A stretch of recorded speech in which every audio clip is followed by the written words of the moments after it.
All aboard! Good morning, guys. It is moving day. Yep, sad to go, but we gotta go. So sad to go. So we are leaving the Apgar campground today on the western side of Glacier National Park. What side?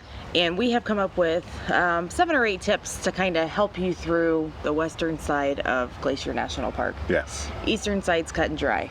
Pretty much. Yeah. You just go and you have a good time. The western side can be a little crazy. Yeah, it's a lot more commercialized, so there's a lot more going on over here. It's awesome, but it's not one of those places that you kind of just want to show up and plan when you get here. You want to kind of plan it out before you get here. Agreed. So, we have a list here, so we're gonna be looking down, make sure we don't miss anything. Our first tip is to plan ahead. Just went over that one. Yeah, it's so much to do here, so you definitely want to plan ahead. There's a lot of stuff to do here. You probably want to try to stay here for at least a week if you can to see everything. So, in all honesty, I would plan 2 weeks. Get here, plan 2 weeks. There's showers at this particular campground. And the A loop only. Yeah, but I mean, if you're in any of the other loops, you can come over and use the shower. But you can easily stay here 2 weeks, even though it's dry camping, because there's showers. Yeah. Yeah, even if there wasn't, because we didn't figure out there was showers till like a few days ago, you can make it happen. Yep. Okay, the next thing is parking and shuttles. Parking is very limited. Very limited. So the shuttles are a good option, but you have to wait a while for the shuttles. And sometimes you have to wait 2 or 3 shuttles because they're full. Yeah, they typically try to run between 15 and 30 minutes in between the shuttles. Now, like she said, you may have to be pretty patient because there are sometimes people will get into little accidents and they kind of shut things down for a while. That happened to us a few days ago, and we had to wait like 2 hours for a shuttle. So yeah, on our first shuttle to where we were going, it was a 45-minute wait, and we had to get on a transit shuttle to bring us even further.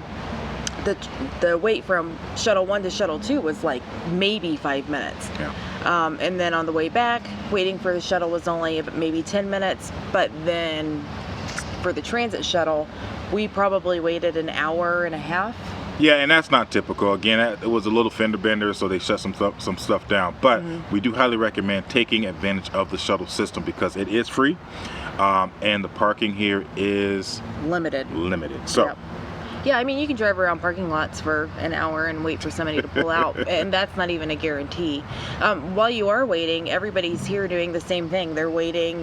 They have the same common interests that you do, so you get to meet some really cool people while you're waiting. So that's awesome. Yeah. Yeah. So, next, plan for food that doesn't need to be cold. Not for like everyday cooking and eating your meals, but there's limited food service around here. The food service that they do have, Mini Glacier and Apgar, and I think there's one more place at Going to the Sun Road, not Logan's Pass.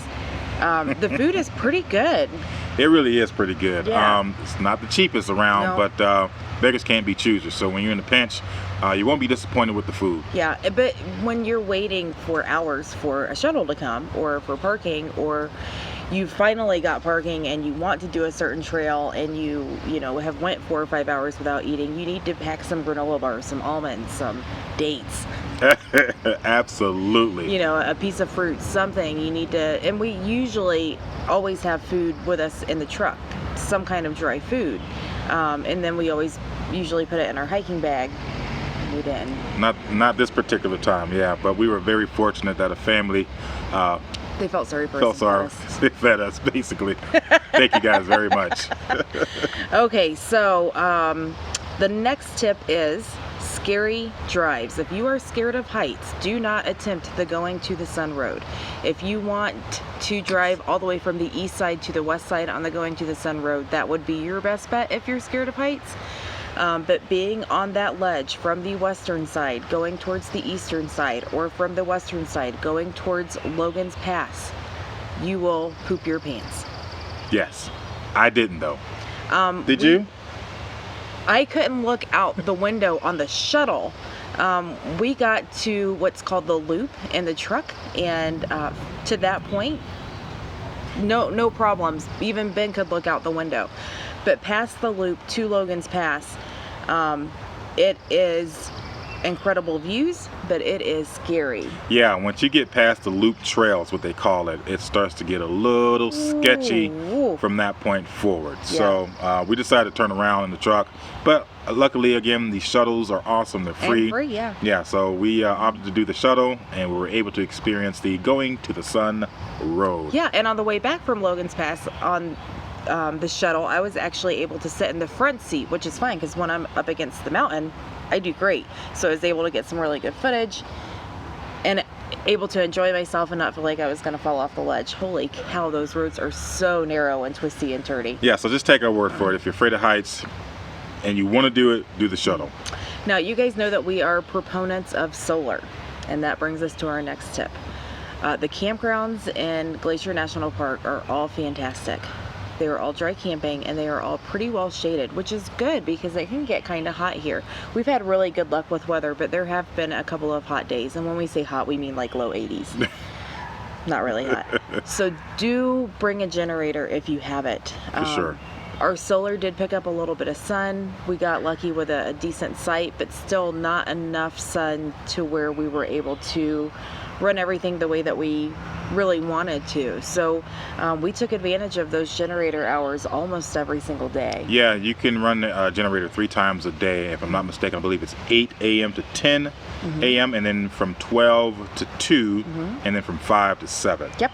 And we took advantage of all 3 times. Yeah, yep. So there is a buzz of generators going on at most of the campgrounds. Some loops do have some some campgrounds do have some non-generator loops. Apgar does not. You can use generators everywhere through here, but there are even some campgrounds like Sprague.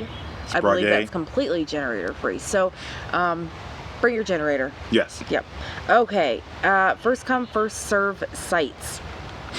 There are some reservable sites, but there are some far few in between, though. There are a couple campgrounds that are first come, first serve, and some that have reservable, like Mini Glacier has reservable sites, and some first come, first serve. So that brings us to our next point.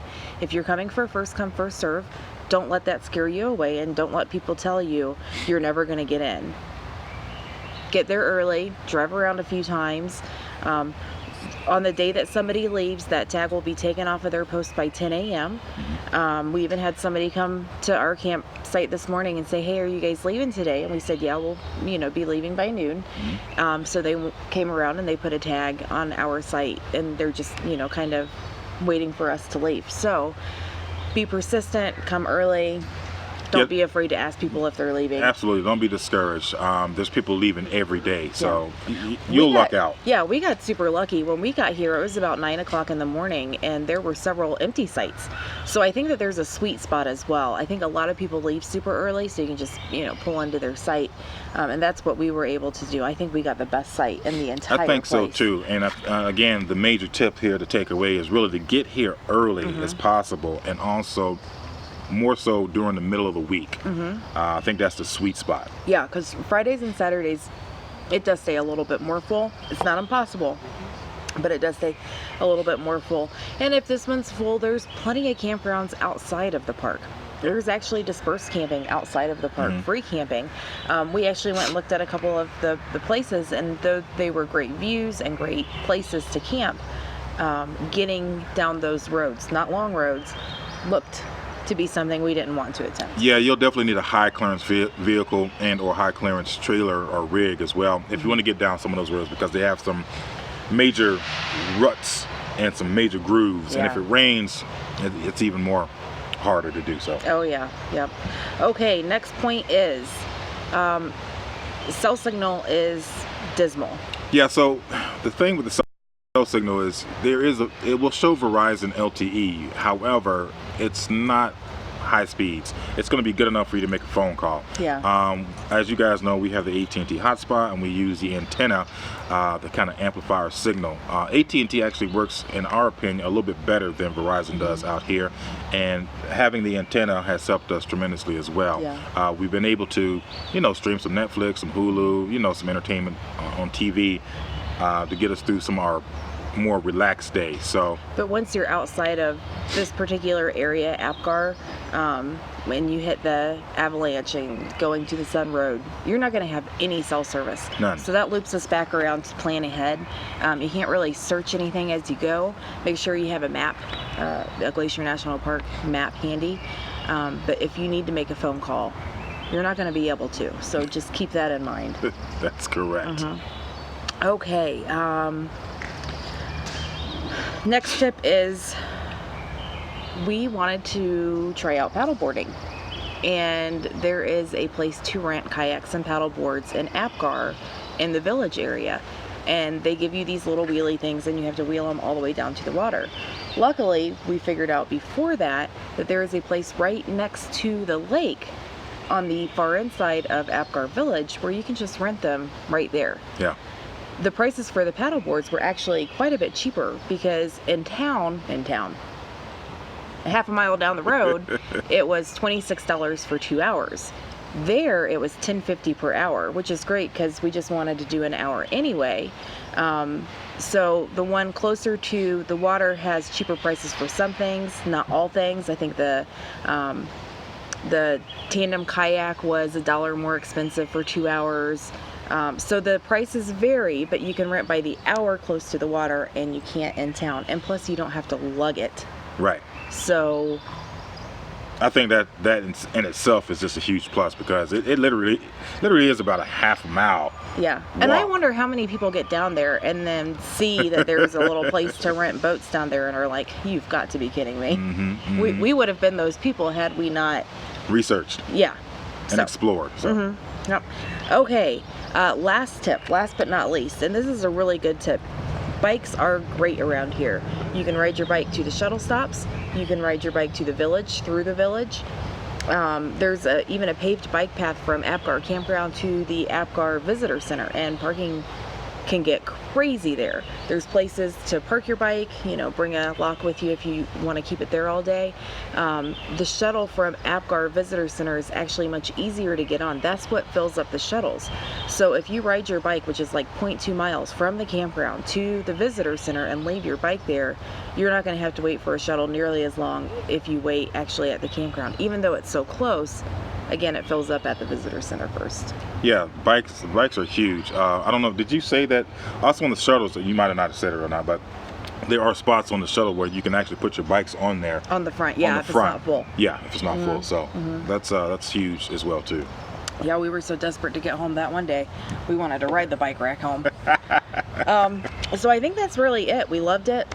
Loved everything about it. I think if we had to do it over again, we would have researched a little bit more. We would have planned ahead a little bit more. But all in all, we've been here for 15 nights and we have had the most wonderful time. This is right up there with Acadia National Park in Maine. For sure. Yeah. Beautiful place. Definitely put it on your bucket list. Get here as soon as you can. Yeah, plan on a few days at East Glacier. I would probably spend the majority of your time at West Glacier. The A-Loop is fantastic. It's steps away from Lake McDonald. Yeah. What else is there? What else is there to say? It's perfect camping. Absolutely. Yep, we'd stay here longer, but they're kicking us out. They're kicking us out. So, until the next episode, guys, if you liked this video, please give us a thumbs up. Subscribe. Don't forget to click that bell. Make sure you get a notification every time we release a video on Fridays. That's right. And if you are in the market for one of the cool Unhitched t-shirts, make sure you go to unhitchedusa.com and pick up your Unhitched t-shirt. Today. Until then, McMillan Express out. Peace.